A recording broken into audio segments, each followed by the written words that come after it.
حضرت محمد صلی اللہ علیہ وآلہ وسلم کو آخری غسل دیتے وقت کیا معجزہ ہوا؟ جب رسول اللہ کو آخری غسل دیا جا رہا تھا تو وہاں موجود صحابہ کرام رضی اللہ عنہم ایک ایسی کیفیت سے گزرے جسے وہ ساری زندگی نہیں بھول سکے۔ ایک ایسی بات ظاہر ہوئی جس نے سب کو حیرت میں ڈال دیا۔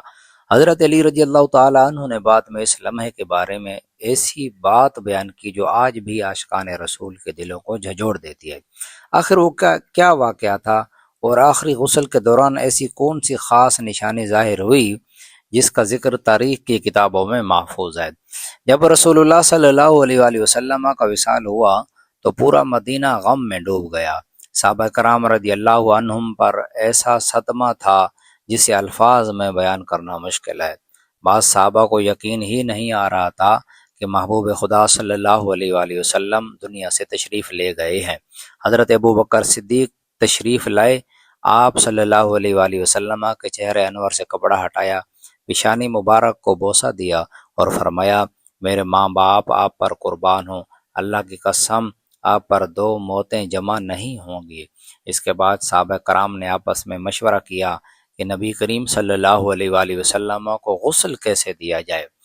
روایت میں آتا ہے کہ صحابہ کرام اس بارے میں غور و فکر کر رہے تھے کہ کیا رسول اللہ صلی اللہ علیہ وآلہ وسلم کے کپڑے اتار کر غسل دیا جائے یا کپڑوں سمیت۔ اسی دوران اللہ تعالیٰ نے ان کی رہنمائی فرمائی اور یہ رائے قائم ہوئی کہ نبی کریم صلی اللہ علیہ وآلہ وسلم کو کپڑوں سمیت غسل دیا جائے۔ غسل دینے کی سعادت جن خوش نصیبوں کو حاصل ہوئی ان میں حضرت علی رضی اللہ تعالیٰ عنہ، حضرت عباس رضی اللہ تعالیٰ عنہ، ان کے صاحبزادے فضل بن عباس رضی اللہ تعالیٰ عنہ اور چند دیگر قریبی اہل بیت شامل تھے۔ جب غسل کا عمل شروع ہوا تو حضرت علی رضی اللہ تعالیٰ عنہ نہایت ادب اور محبت کے ساتھ رسول خدا صلی اللہ علیہ وآلہ وسلم کے جسم اطہر کو سنبھال رہے تھے۔ یہاں ایک ایسی بات بیان کی جاتی ہے جس نے صحابہ کرام کے دلوں کو حیرت اور محبت سے بھر دیا۔ حضرت علی رضی اللہ تعالیٰ عنہ سے منقول ہے کہ آپ صلی اللہ علیہ وآلہ وسلم کے جسم مبارک سے ایسی پاکیزہ خوشبو آ رہی تھی جو دنیا کے کسی عطر اور خوشبو سے بڑھ کر تھی۔ عام طور پر انسان کے انتقال کے بعد جب جسم میں تبدیلیاں آنا شروع ہو جاتی ہیں، لیکن رسول اللہ کے جسم مبارک میں ایسی کوئی کیفیت ظاہر نہ ہوئی۔ آپ صلی اللہ علیہ وآلہ وسلم کا جسم اطہر نہایت پاکیزہ، صاف اور خوشبودار تھا۔ ناظرین، بعض لوگ اسے معجزہ قرار دیتے ہیں کہ وصال کے بعد بھی آپ صلی اللہ علیہ وآلہ وسلم کے جسم مبارک کی خوشبو برقرار رہی اور جسم اطہر اپنی پاکیزگی اور تازگی پر قائم رہا۔ یہ دراصل اللہ کی طرف سے اپنے محبوب کو عطا کردہ خصوصی فضیلتوں میں سے ایک عظیم نشانی تھی۔ غسل کے دوران صحابہ کرام کے دل غم سے بھرے ہوئے تھے، ہر شخص کی آنکھیں اشک بار تھیں۔ وہ جانتے تھے کہ آج وہ اپنے محبوب نبی صلی اللہ علیہ وآلہ وسلم کے آخری ظاہری تعلق ادا کر رہے ہیں۔ حضرت علی رضی اللہ تعالیٰ عنہ فرماتے ہیں، میں رسول اللہ کو غسل دے رہا تھا اور میں نے آپ صلی اللہ علیہ وآلہ وسلم سے ایسی پاکیزہ خوشبو محسوس کی جو نہ پہلے کبھی محسوس کی تھی اور نہ بعد میں۔ یہ لمحہ صحابہ کرام کے لیے انتہائی دشوار تھا۔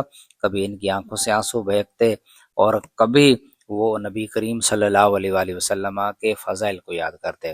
غسل مکمل ہونے کے بعد رسول اللہ صلی اللہ علیہ وآلہ وسلم کو سفید یمنی کپڑوں میں کفن دیا گیا۔ اس کے بعد ایک اور منفرد واقعہ پیش آیا۔ عام طور پر کسی میت کی نماز جنازہ ایک امام پڑھاتا ہے اور باقی لوگ اس کی اقتداء کرتے ہیں، لیکن رسول اللہ صلی اللہ علیہ وآلہ وسلم کے جنازے میں ایسا نہیں ہوا۔ صحابہ کرام گروہ در گروہ حجرہ مبارک میں داخل ہوتے، انفرادی طور پر نماز جنازہ ادا کرتے اور باہر آ جاتے۔ پہلے مردوں نے نماز پڑھی، پھر عورتوں نے، پھر بچوں نے۔ یہ اعزاز صرف رسول اللہ کو حاصل ہوا کہ آپ کی نماز جنازہ اس منفرد انداز میں ادا کی گئی۔ ناظرین، رسول اللہ صلی اللہ علیہ وآلہ وسلم کی زندگی بھی امت کے لیے رحمت تھی اور آپ صلی اللہ علیہ وآلہ وسلم کا وصال بھی امت کو صبر، وفاداری اور محبت کا درس دے گیا۔ آج ہم اس واقعے کو یاد کرتے ہیں تو ہمیں یہ سبق ملتا ہے کہ رسول اللہ صلی اللہ علیہ وآلہ وسلم سے سچی محبت صرف زبانی دعووں سے نہیں بلکہ آپ کی سنت پر عمل سے ثابت ہوتی ہے۔ اگر ہم واقعی نبی کریم صلی اللہ علیہ وآلہ وسلم سے محبت کرتے ہیں تو ہمیں نمازوں کی پابندی کرنی چاہیے، سچ بولنا چاہیے، والدین کا احترام کرنا چاہیے اور آپ صلی اللہ علیہ وآلہ وسلم کی تعلیمات کو اپنی زندگی کا حصہ بنانا چاہیے۔ اللہ تعالیٰ ہمیں رسول اللہ کی سچی محبت نصیب فرمائے، آپ صلی اللہ علیہ وآلہ وسلم کی سنت پر چلنے کی توفیق عطا فرمائے، اور قیامت کے دن آپ صلی اللہ علیہ وآلہ وسلم کی شفاعت نصیب فرمائے، آمین یا رب العالمین۔